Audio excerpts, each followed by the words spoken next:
The cold slide of silk against my freshly shaved legs was the only truth that mattered. Forget Dad's old lectures about destiny being fate aggravated by chance. This was visceral, immediate, and terrifyingly right. As I smoothed the fabric of the skirt down over my hips, watching the silhouette of a boy dissolve into the curves of a girl in the vanity mirror, I realized the old man was right about one thing. The only way to beat cruel fate is to weaponize the truth. And my truth was wearing a skirt.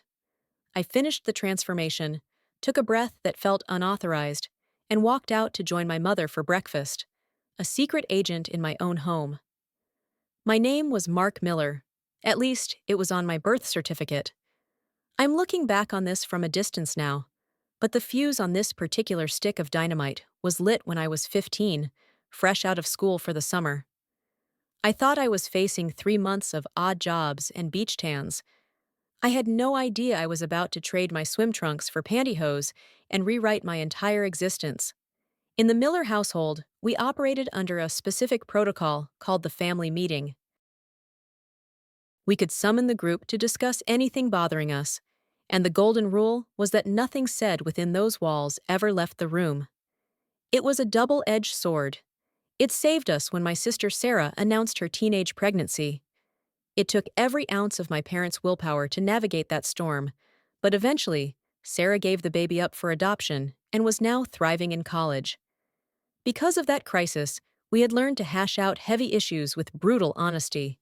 So, when Mom called a meeting just for the three of us, I knew the air was about to get heavy. Sarah was gone, leaving me exposed. Mom cut straight to the chase and asked why I had a skirt and blouse hidden in my closet. I thought my hiding spot was foolproof, but clearly I was deluding myself. I stammered, looking for an exit, but Dad cut me off, asking why I did not just admit I wore them when they were not around. He knew. He suggested that if I was going to dress as a girl, I should at least let them see me. I refused immediately.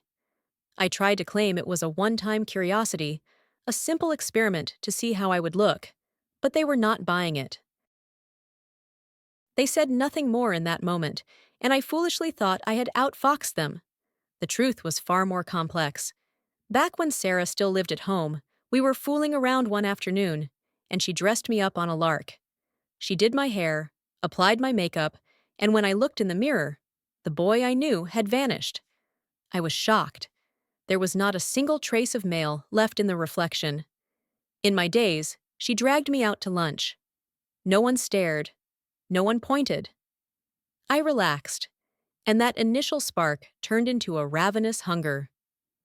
Sarah had awakened a craving I never knew existed, one that grew until I was dressing on my own, mastering everything except the hair.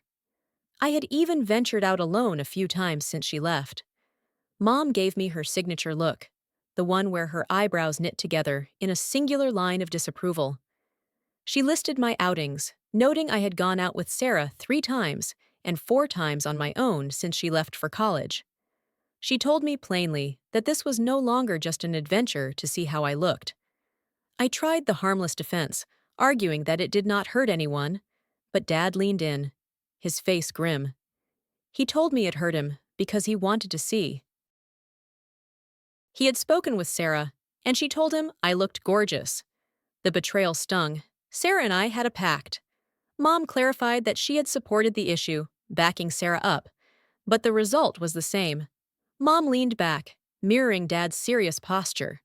She told me I could have as much privacy as I wanted, but before dinner tomorrow, they both wanted to see me completely dressed as a girl, as if Sarah and I were hitting the town. It was a command, not a request. When I asked why, Dad's tone turned urgent, insisting that something had come up, and they needed to see for themselves. Mom softened the blow, urging me to just trust them and do my absolute best. That night, I made a covert run to the drugstore for supplies.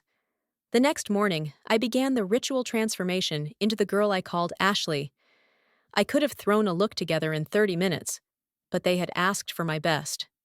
If I had to do this, I was going to leave them zero room for doubt.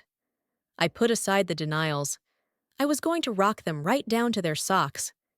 I knew instinctively that half measures would result in failure. I retreated into my sister's room, selecting it for the privacy of the attached bath, and began the routine.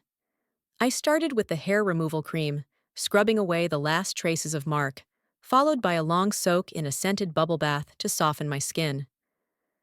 Back in the bedroom, I slid the pink nylon panties up my legs, carefully tucking myself away, before wrapping the waist nipper tight around my midsection and fastening the hooks. The compression was grounding. Next came the pantyhose, the padded panty brief to shape my hips, and the only bra I owned. It was a modern push-up, size 36A, which I kept buried in the back of Sarah's lingerie drawer. I fastened the front hooks, pulled my excess flesh into the cups, and rounded them out with small oval foam pads. The dress I selected was a stark, elegant black. I slipped it over my head, zipped it up, and stepped into a pair of black heels that elongated my calves. I sat at the vanity, the stage for the final act. I applied the foundation, blotting it with powder to eliminate any shine, and brushed away the excess. I lined my eyes with black precision, top and bottom, dusted my cheeks with coral blusher, and finished with a soft pink lipstick. I pulled my hair back into a severe feminine ponytail, clipped on hoop earrings, and added a delicate bracelet.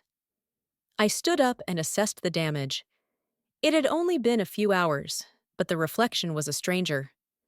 I had time before Mom ate lunch at noon, so I returned to the vanity to apply pink stick-on nails and a spritz of floral perfume. I checked the mirror one last time and smiled. Ashley, the girl staring back, possessed bodacious legs, a trim waist, and a respectable bust line. She was not a supermodel, but she was convincing. I glanced at the clock, inhaled a steadying breath, and opened the door. I needed to gauge Mom's reaction before I risked humiliating myself in front of Dad. My heels were silent on the bedroom carpet, but as I hit the hardwood of the hallway, the sharp, rhythmic clicking announced my arrival. I walked into the kitchen and paused in the doorway, hands folded demurely in front of me. Mom turned from the counter, her jaw practically unhinged. Oh my God. I stepped closer, letting her eyes roam from my heels to my hairline and back down. Sarah was not even close when she described you, she whispered, stunned. I sat across from her at the table, remaining silent, letting the image sink in. What is your name, dear? She asked, her voice trembling slightly. I offered a shy smile. Ashley Marie. Your father is going to have a cow when he sees you, Ashley. Although you both insisted on this, not me. I know, I said, my voice pitched higher, but we did not expect you to be so… feminine. Yes, feminine. I ate lunch with her, conscious of her eyes tracking my every move. There was no smile in her gaze, only a calculating intensity. Can you tell me why you wanted me to do this? I finally asked, breaking the tension. What is the big secret? If it is just to see me, tell me. Mom leaned back, studying me like a specimen. I suppose I can tell you now. Sarah is getting married. So, she wants you to be her maid of honor. My fork clattered onto the plate. What? You heard me. When she told me, I did not believe it either, until she described how you looked. Now that I have seen you, I realize she did not do you justice, Ash. But she asked, and now we are asking you, will you do this for Sarah? The situation was spiraling out of control with terrifying speed. Sure, I admit it. I like to dress as a girl, and yes, I'm pretty good at it. But this is way over the top. If I did this for Sarah, every single person in the family would know. I would instantly become the laughingstock of the clan. Is she nuts? Me? As her maid of honor? I repeated, the absurdity choking me. Mom nodded slowly. We will not force you, but having seen you now, I cannot imagine why you would say no. The family will go along with it because Sarah asked. That, combined with the flawless way you look, will silence their objections. I grasped for a lifeline. School. We thought of that, Mom countered instantly, since you would have a lot of duties as her maid of honor, parties, rehearsals, fittings. Sarah suggested we transfer you to a different school. My parents had checkmated me before I even knew we were playing a game. Unless, I know kids at all the other local schools, Mom. That will not work. I would be recognized. Yes, it will work. We were thinking of Oakwood Academy. The blood drained from my face, but that is an all-girls school. She nodded, a wide, triumphant grin spreading across her face. That is true, but they will mold you into a perfect young lady and give you an impeccable education to boot. Your mannerisms will become second nature, and you will learn to dress correctly, not just play dress-up. What if I do not want to be more feminine, Mom? She shrugged, a gesture that screamed that my desires were no longer relevant. I was sunk. When is the wedding? I asked, my voice weak. In the spring. That gives us almost a year to get you ready. A year? A whole year like this? Mom, do not mom me, Ashley, she snapped, her tone finalizing the deal. You cannot wait to start, and you know it. The protests are garbage. Now then, no more talk about it. We will compile a list of necessities immediately, then arrange to acquire them with all possible speed. With a resigned sigh, I offered my strategic surrender. It is already a done deal, isn't it? You and Dad rigged the deck before I even sat down. Of course, Mom replied, her voice brisk and practical. How else could we compel you to appear before us as a girl? Sarah's request to have you as her maid of honor shocked us, naturally. But when she detailed how convincing you were, how you looked, how you moved, we decided to let you choose your own path. We investigated the school situation just to be prepared. However, judging by the way you looked the moment I saw you today, I would wager this is exactly what you have always secretly wanted. Very few boys can outshine biological girls, Mark, but you do. That is why it is a done deal. I remained indoors that afternoon, a prisoner of my own anticipation, waiting for Dad to return from work. Mom and I set the table, the domestic rhythm soothing my nerves, until the front door opened. Dad walked in, and his eyes zeroed in on me instantly. I stood by my chair, forcing a smile through the thick, humid air of our mutual discomfort. Dinner is ready, Daddy. I had never called him Daddy in my life. It was always Dad or Pop, and the word seemed to physically rattle him. Dear, this is Ashley Marie. Mom introduced me smoothly, ignoring his shock. His mouth hung slightly agape, eyes wide with a mixture of disbelief and awe. Ashley has not formally agreed to become Sarah's maid of honor yet, but she promised to let us know her decision by morning. I realized then that Mom was offering me a final exit ramp. She had lied to him, giving me the power to back out without losing face.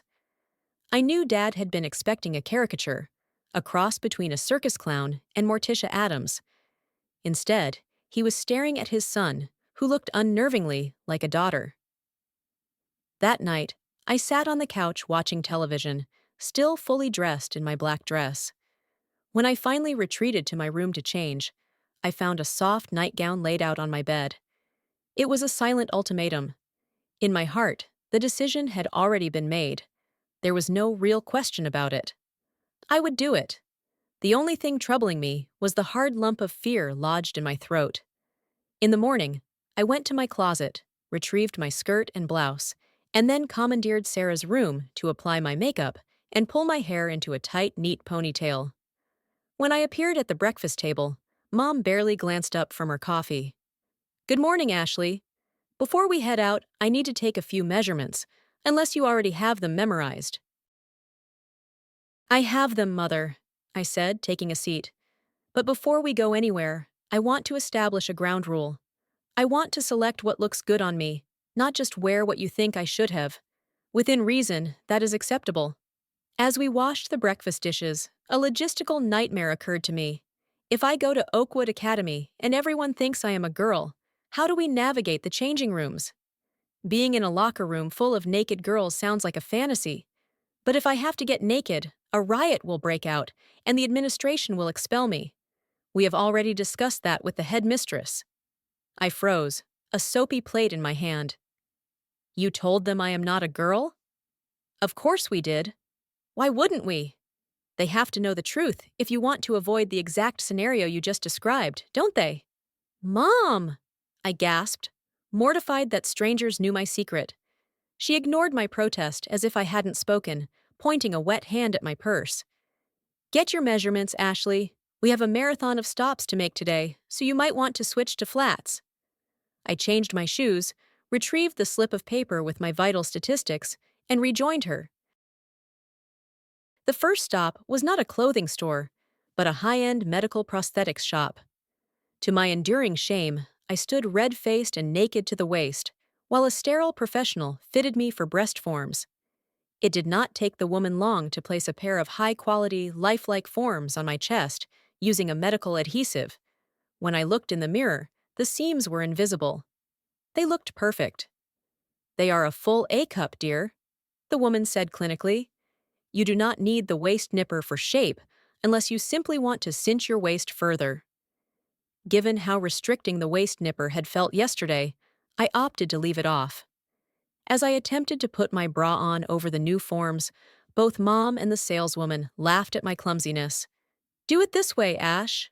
Mom stepped in, showing me how to fasten the hooks in the front, spin the garment around, and slip the straps up, settling the forms into the cups. The weight was a new sensation. It pulled on my shoulders, a constant, tangible reminder of my new reality. And for the first time, my bra straps actually stayed in place.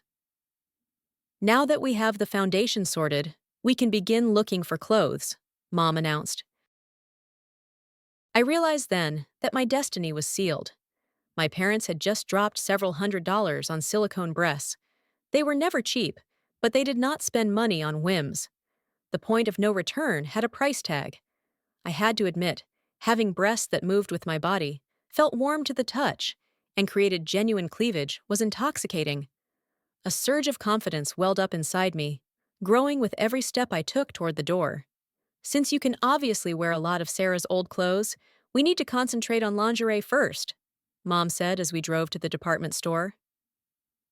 What is so hard about buying panties? I asked naively. It is much more than just panties, dear. I had a steep learning curve ahead of me. In the department store, the sheer volume of items we piled into the cart was staggering.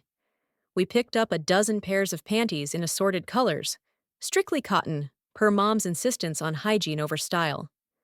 Then came 2 short slips, a long slip for formal wear, 3 everyday bras, another waist nipper, and a full corselet.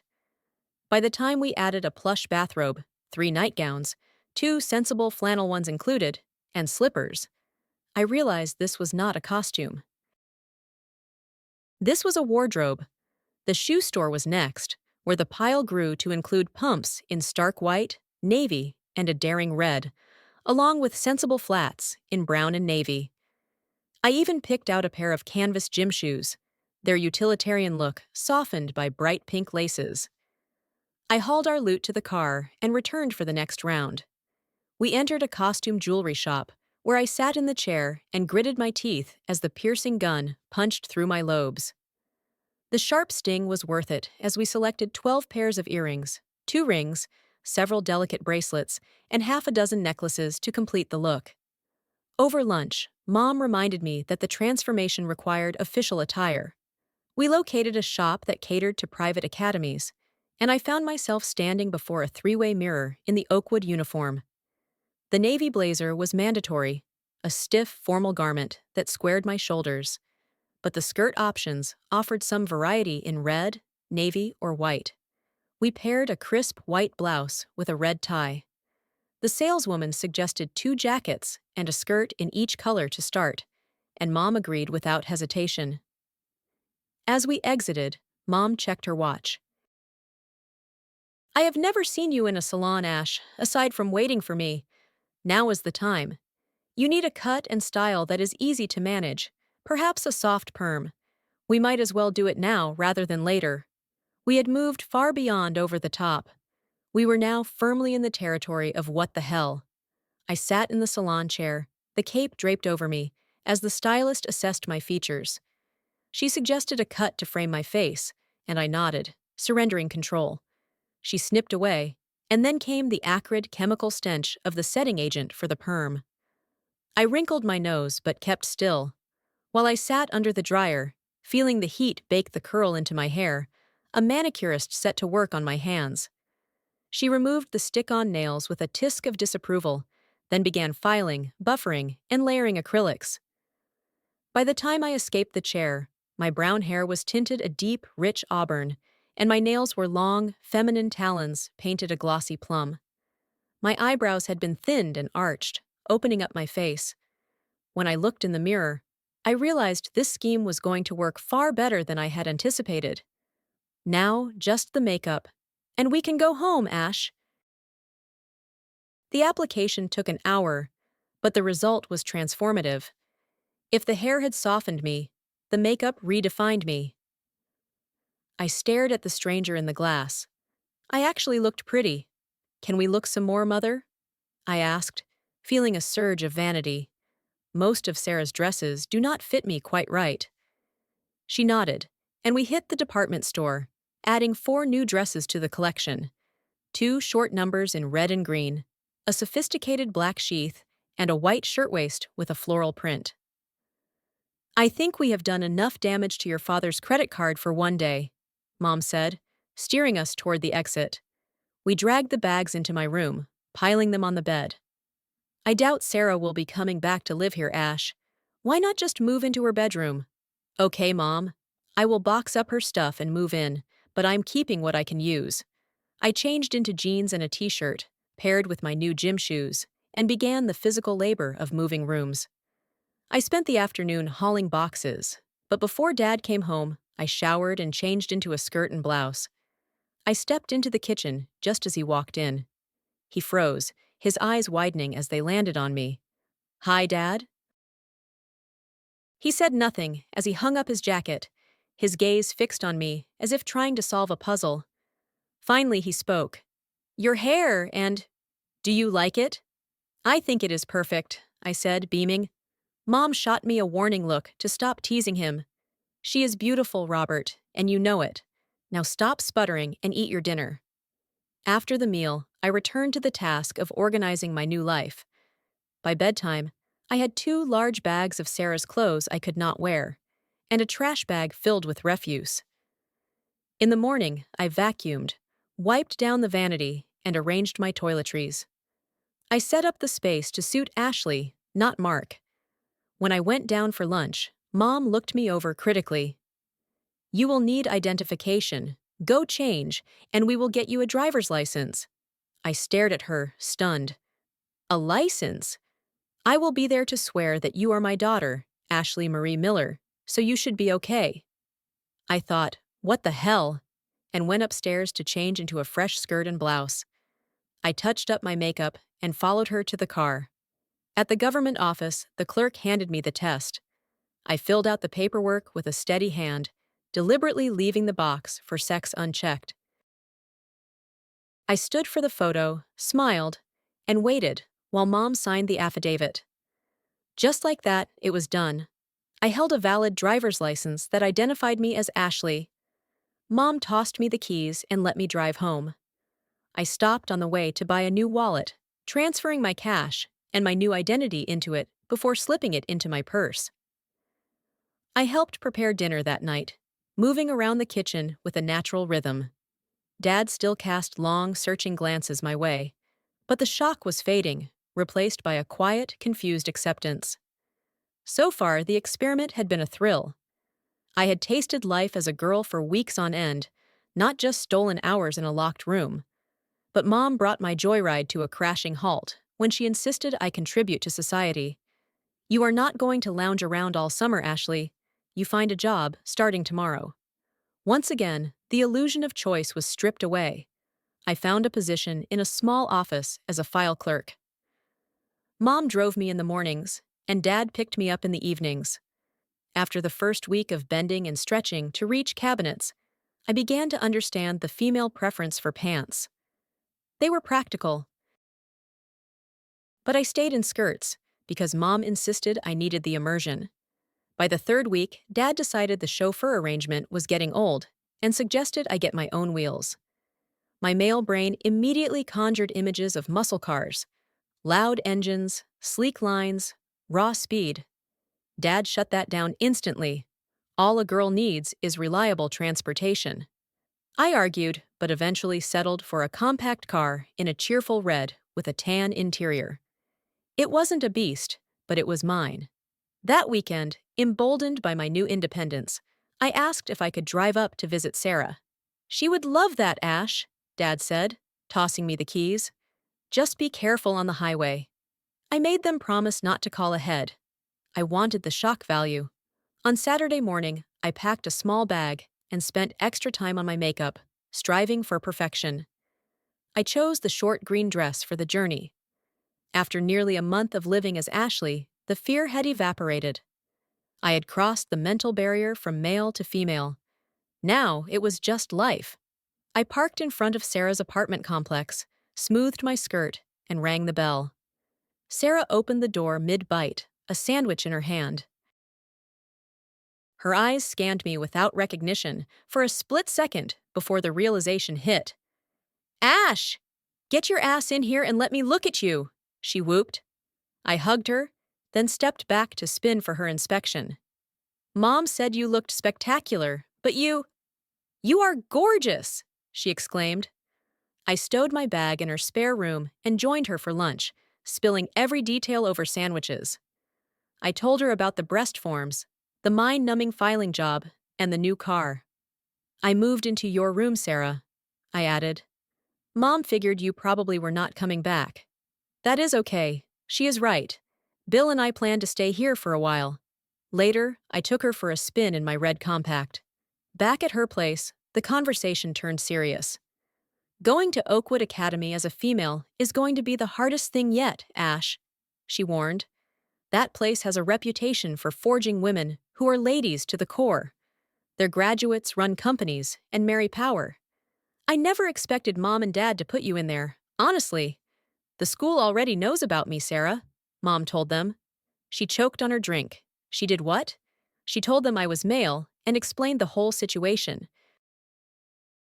She said they just requested my records, and I was accepted. Sarah shook her head, wide-eyed. This is going to be a very interesting school year for you, Ash. 2 weeks before the semester began, Mom and I were summoned for a mandatory ladies-only orientation. I wore my pink jacket with a gray pleated skirt, trying to look the part of the demure student. Mom wore her power suit in blue. We were ushered into a small, sterile office to meet Mrs. Davis, the school administrator. So, this is Ashley. Nice to meet you both. Her smile was sharp, her eyes analyzing every inch of me. I felt a chill of unease. Just how long have you been dressing as a girl? Full-time, that is. About 2 months. Tell me about yourself, Ash. I have a full-time job as a file clerk. I am 16. I have a driver's license issued to Ashley, and I have one sister, Sarah. For someone who has only been doing this for 2 months, you present very well, Ashley. She turned her gaze to Mom. Are you and your husband fully committed to sending her to this particular institution? It is an excellent school, Mom replied, her voice steady. We thought that since Ashley would be living this way for a year, an all-girls environment would be less traumatic than her old school. We discussed it, and Ashley agreed. So, yes, we are committed. Mrs. Davis leaned back, her laser focus returning to me, pinning me to the chair. We have 3 other girls like you here at the school, and no, I will not reveal their identities. We maintain very strict standards here, Ash. We expect, no, we demand perfection from our girls. You have been conditionally accepted, but the final decision rests with me. Since our regimen encompasses the entire body as well as the mind, there are a few alterations that will be required before you can attend. She shifted her attention back to Mom, her tone dropping to a serious register. You said this was for only 1 year, but let us be realistic. She will never go back to being a male. After a year in our care, that is a certainty. We do not employ halfway measures. We mold our girls into well-educated women capable of anything, from diplomacy to corporate leadership. I expect Ashley will do just fine here. However, our curriculum places equal weight on physical cultivation and competition. Staying fit is the engine that drives our academic success, and in that light, we simply cannot risk a biological betrayal. Imagine the catastrophe if she were to have an erection in the locker room, or if she were seen unclothed by her peers. It is a risk we cannot insure. Mrs. Davis shifted her gaze directly to me, her expression unreadable. To attend Oakwood, you will need to possess your own breasts, not removable prosthetics. Furthermore, a minor surgical procedure will be required to ensure that your anatomy presents as female, even in the shower. I blinked, stunned, and looked at my mother. She was smiling. Mom? What Mrs. Davis is saying, dear, is that they have arranged for you to receive implants and a surgical adjustment. It effectively tucks everything away to create a smooth, feminine appearance. But it is entirely up to you. Mrs. Davis offered a reassuring, practiced smile. We will not perform any alteration that cannot be reversed at a later date, Ashley. We are not butchers. We take children and mold them into worthwhile citizens filled with pride. However, both you and your parents must consent in writing. Real breasts? I asked, my voice small. Not the silicone inserts I wear now? The genuine article, Ashley. Yours to keep. And she will still be able to return to being a male later? Dad asked, his voice tight. Of course, Mr. Miller. But for the duration of her stay, she must be seamless. Mom looked at me, the silent question hanging heavy in the air. Ash? Can I live at home? Of course, Mom answered quickly. Most of the girls do. I looked at Dad. He hesitated, then gave a slow, resigned nod. If I say yes, when does this happen? We will send you to a private clinic we retain, Mrs. Davis explained efficiently. The procedures take 4 or 5 hours, followed by a day of rest. You will be fully healed by the start of the term. Can I keep working at my job? I would advise against it. Most girls find the recovery incompatible with clerical work. I looked at Mom, finding no easy out there, and back to Mrs. Davis. The room felt suddenly small, the air thin. Mom, we are not going to influence you, Ash. This is the one decision you must make alone. But know that we will support you, regardless of the choice. I closed my eyes, letting the montage of the last few months play out. The silk against my skin, the scent of perfume, the way strangers opened doors for me. I thought about the thrill of the transformation versus the dull reality of Mark Miller. I opened my eyes and smiled. Yes.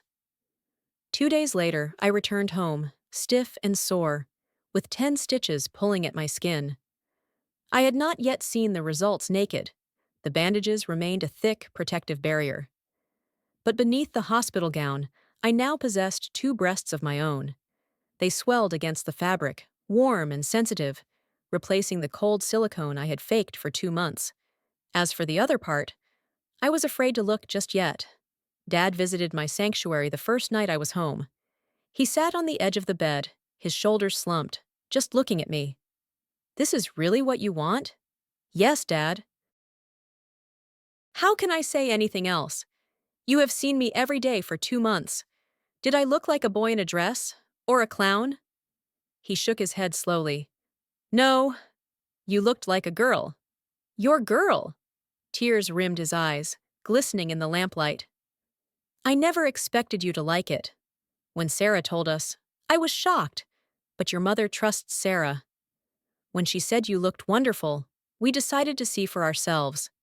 But now, Dad, I can go back to being a male at any time. That is what the doctor promised. But Mrs. Davis told us the truth, Ash. She said that not once, in the history of the school, has anyone ever gone back. All of them go on to become women.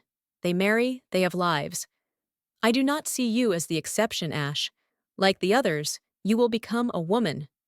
He stood abruptly, moving toward the door as if to escape the reality of the room. Dad! He stopped, his hand on the frame. His eyes met mine, softening just enough for me to gesture for him to return. He sat, and I leaned forward, hugging him as hard as my tender, sutured body would allow. Dad, do you think the clothes change who I am inside?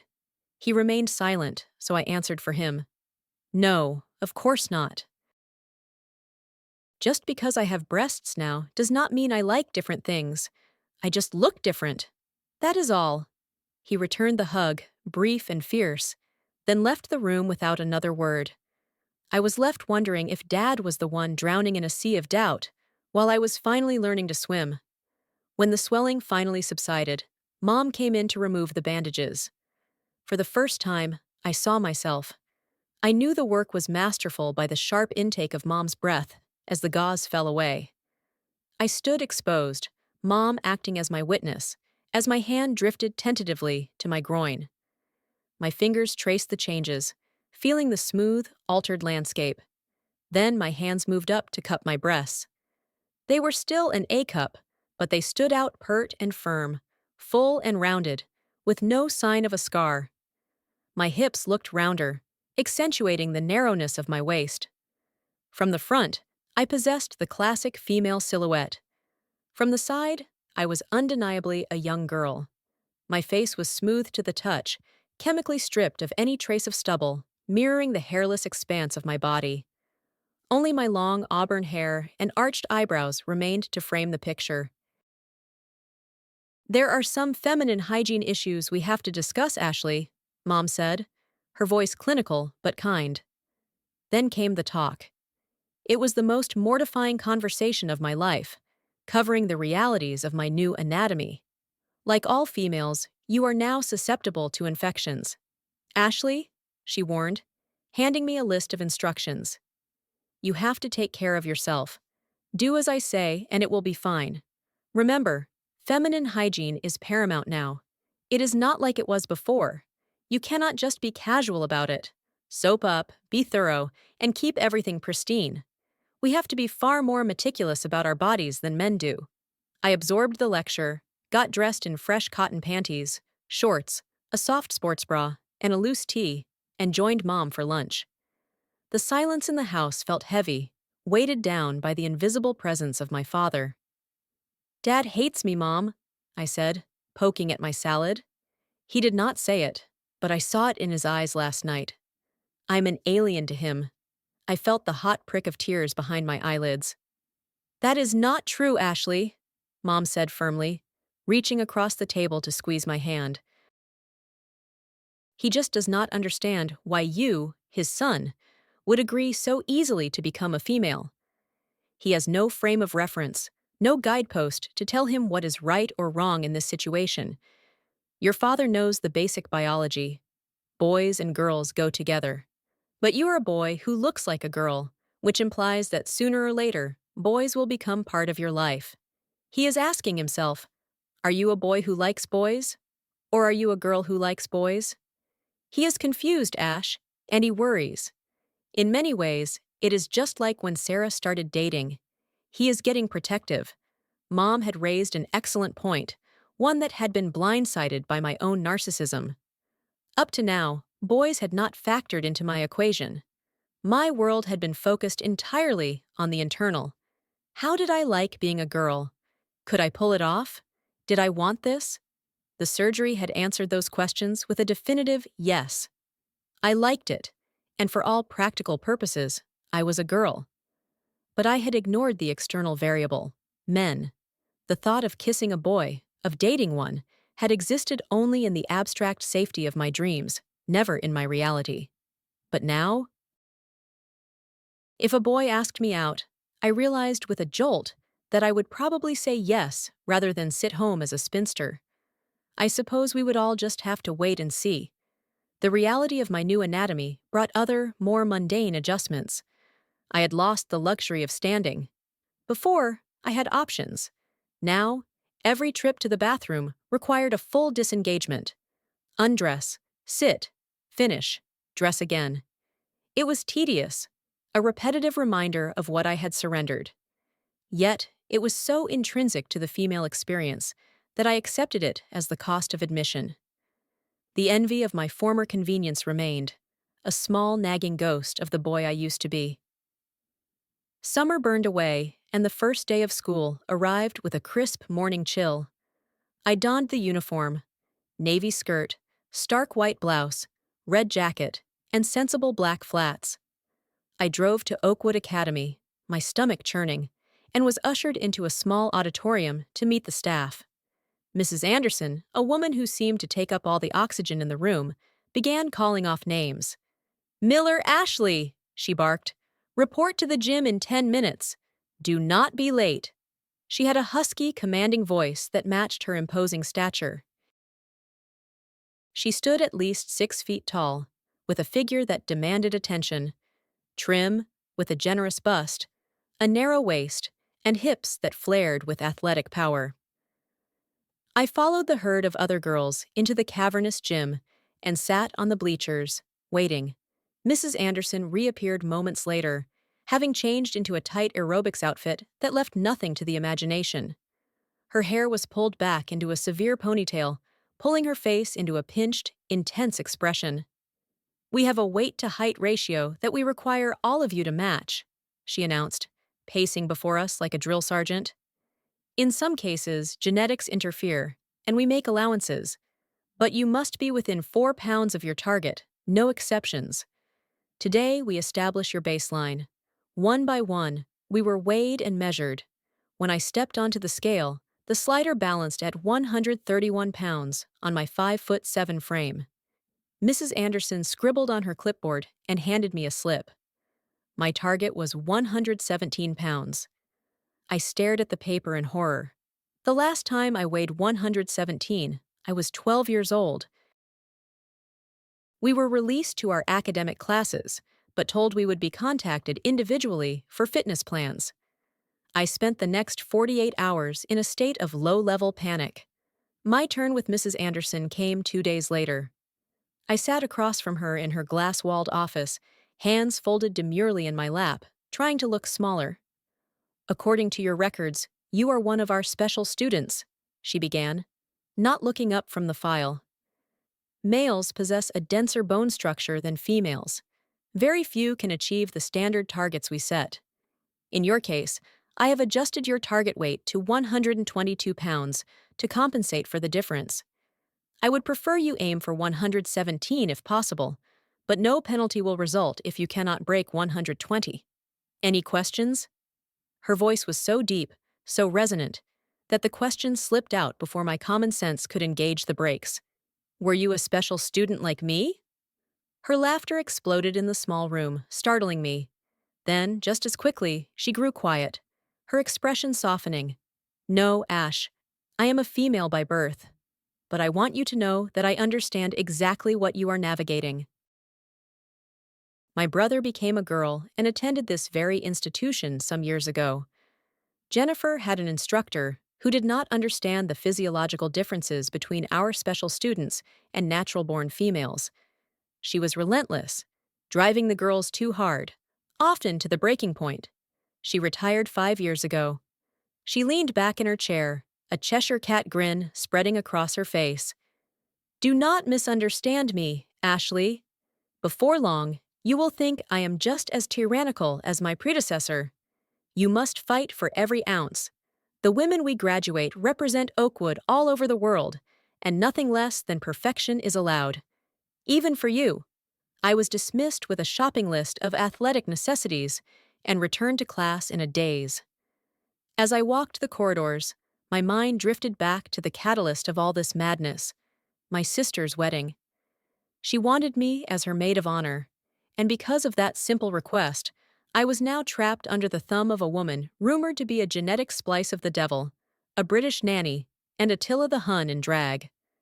Mrs. Anderson had sounded empathetic in her office, but the student grapevine painted a bleaker picture. That night, Mom and I purchased the required gym kit. As the days bled into weeks, I grew increasingly comfortable in my skin, settling into the role of a female with alarming ease. I also learned a harsh truth. Teenage girls are not sugar and spice. They are sugar and lime juice, with a hammer thrown in for good measure. The cattiness was a weapon, sharp and constant.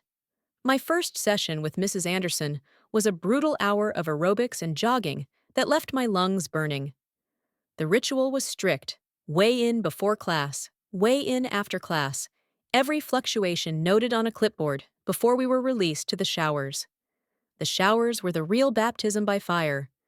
26 naked girls in a communal space, and I was one of them. I looked. It was impossible not to, but I quickly realized they were looking at me with the same critical eye.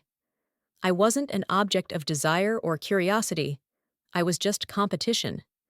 The glances were measuring sticks. I was one of the herd now. 3 weeks into the term, the call came for my first gown fitting. Sarah had only received intelligence reports from Mom. She hadn't seen the asset in the field yet. Mom, Sarah, the seamstress, and I gathered in the fitting room. When I stripped down to my panties so the corset could be measured, I heard Sarah's sharp intake of breath. I smiled internally, catching her gaze fixed on my hips. She wasn't seeing a clever tuck job. She was staring at the smooth, undeniable reality outlined in thin nylon. After my fitting, the roles reversed. I had the rare privilege of seeing my sister naked for the first time since childhood. Sarah possessed a stunning figure: 36C, 23 waist, 36 hips. There was zero doubt her fiancé was a breast man. Her gown was exquisite: white satin and Irish lace with a sheer bodice and sleeves. It required 3 petticoats to hang correctly and a specialized corset to hoist and separate her breasts, pressing them against the sheer fabric.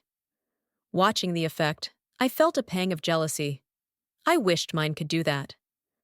On the drive home, Sarah got the full debrief. "You mean you don't have you take showers with the other girls?" she stammered, trying to process the logistics. I nodded, grinning at her shock. "Damn!" was her only response. By Christmas, the regime had worked. I hit the 117-pound mark. My measurements were now a respectable 36A plus 23-35. My hair had grown out, cascading over my shoulders in auburn waves. Dad had started calling me kitten, a quiet signal of his surrender. It was around this time that my doctor posed the million-dollar question. Was this temporary, or was I done with Mark Miller? I couldn't even conceive of going back. Mark was a memory. I was a girl in every way that mattered, save for chromosomes. With Mom's permission, he started me on hormone therapy, promising that eventually I could ditch the implants for natural growth. Then came the milestone, my first date. Oakwood Academy had a sister school arrangement with a local all-male military academy. Twice a year, they held joint dances, Christmas and spring. Fortunately, it wasn't a blind date lottery. It was a free-for-all mixer. I wore a blue sheath dress that hugged my new frame, paired with silver heels and jewelry. Walking into the hall, I felt a nervous flutter in my stomach. My history with boys was non-existent. The other girls had roadmaps: brothers, past boyfriends, innate instinct. I was flying blind. I stood in a cluster of girls, feigning interest in the music. The dance floor was sparsely populated. The room was a classic middle school standoff: boys on one wall, girls on the other. It was a meat market in suspended animation. Then I saw him. We all did.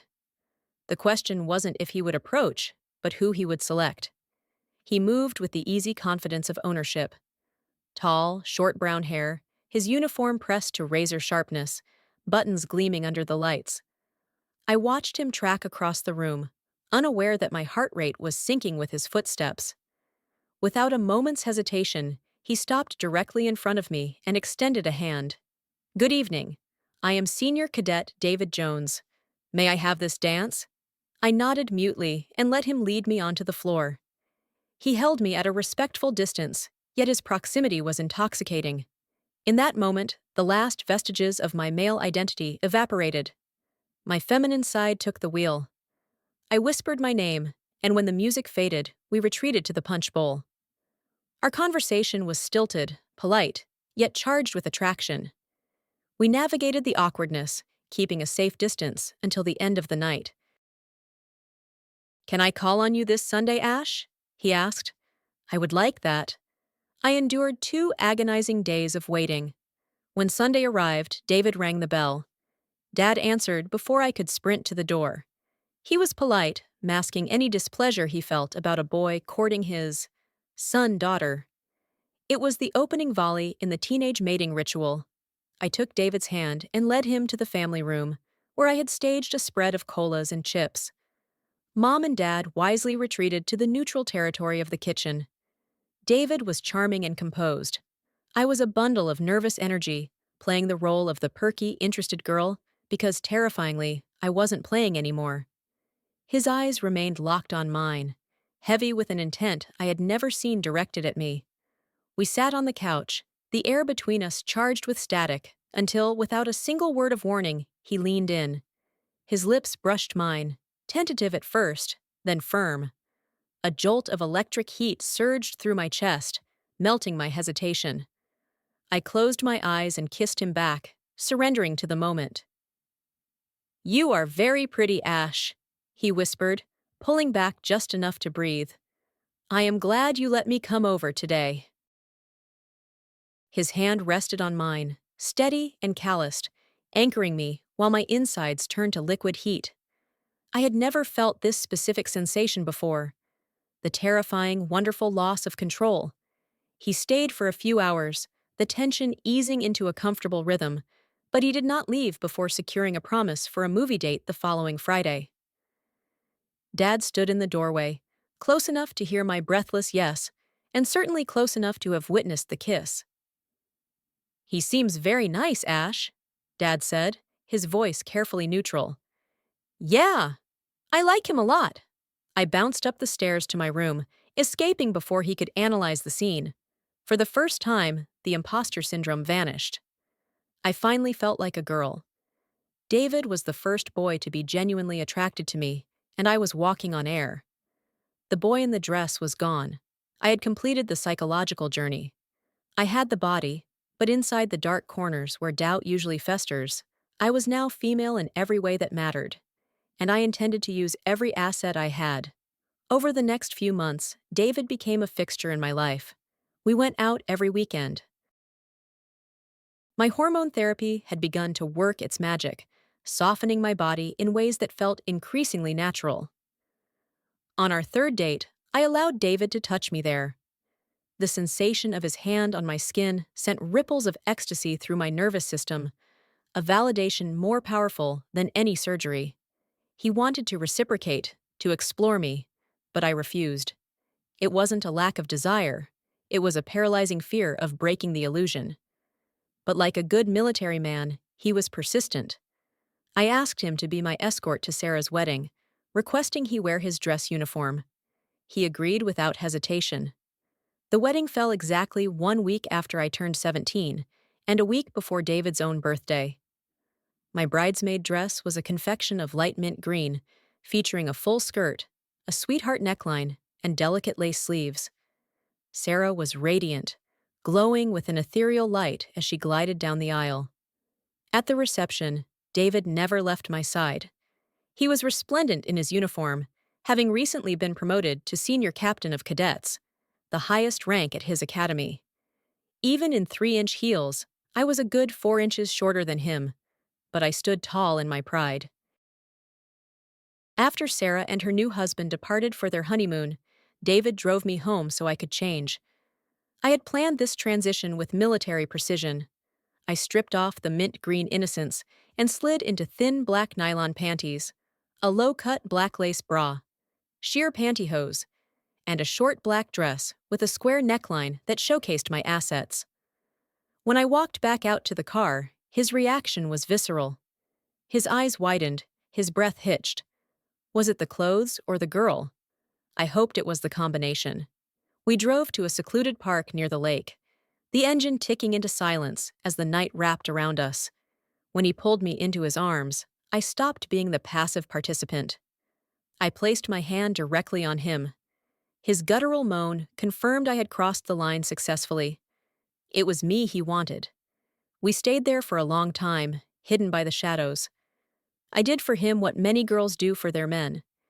It was different, yet it felt so intuitively normal that I do not look back on it with shame. It was a rite of passage. When he dropped me off, Mom's maternal radar must have been pinging wildly. She followed me into my room and closed the door, ensuring our privacy. Ashley Marie Miller. Yes? I asked, feigning innocence with a sweet smile. Mom sat on the edge of the bed, studying me. A frown tried to take hold, but a smile broke through. You and David. You did something for him today. I was shocked she knew, and I struggled to maintain my composure. Honey, it is written all over your face, she sighed. You glow like a woman in love, and women in love do things. She shook her head, resigning herself to the reality of raising a daughter. What is done, but remember, you are supposed to be a lady. I understand, really I do. He is handsome, and you are pretty. You make a striking couple. But be careful, Ashley. She left the room, leaving me with my secret. I attended the spring dance with David, and that summer we both graduated. Our paths diverged. He went off to the academy, while I was accepted to a prestigious university. The day after I turned 18, I checked into the hospital to undergo the final gender reassignment surgery. The final step. David and I stayed in touch for a while, but eventually the distance won. I met someone else, and we are dating now. Where it leads is anyone's guess. When I look back on this strange, transformative journey, I cannot think of a single thing I would change, except one. I would have told Dad the truth long before it was forced upon him. He still might not have understood, but we could have navigated the storm together. Now he calls me kitten, watches over me like a hawk, and loves me unconditionally, just like a dad is supposed to do.